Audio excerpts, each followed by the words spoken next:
Is this the end of the world? Or is it just a mistranslation? Hey, come over here, I'll show you. So a lot of people growing up read the King James Version. You may have heard of it. And that's okay if you don't use the King James Version, this still applies. So when they were reading the King James, they got to Matthew 24:3 and it said, "Tell us, when shall these things be, and what shall be the sign of thy coming and the end of the world?"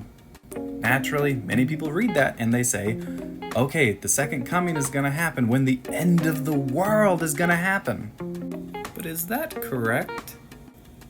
As we can see, many other translations don't actually say world, but they say end of the age, end of the age. Some say end of the world, like King James, but a lot of them say end of the age. So we got to ask ourselves, which one's correct? Well, the Greek word is not cosmos, which would be world, but it's aeon, which is age. So instead of it saying, what will be the sign of your coming and the end of the world, it should say, even the New King James gets this, what will be the sign of your coming and the end of the age? So I gotta ask you, what age are we currently in? Is it the church age, the new covenant age, the kingdom age? They all mean the same thing. And the answer is yes, we are in that age. But what age were the disciples in when they asked the question?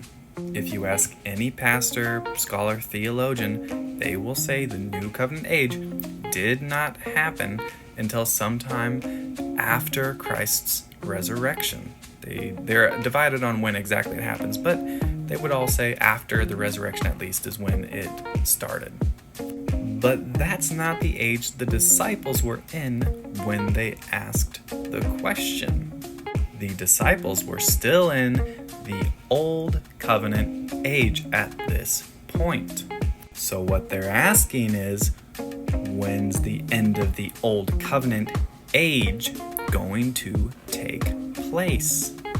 And the thing is, Jesus actually answered their question. He answered when the temple was going to be destroyed, when the end of the old covenant age was going to happen, and when the second coming would happen, which they knew as when the inauguration of the new covenant would come into its full effect. And Jesus answered and said all three of those things would happen at the exact same time, which we know it happened in 70 AD. And this is when Rome sacked the city and once and for all ended the exclusivity of God to one people and has given it to all people. Follow for more.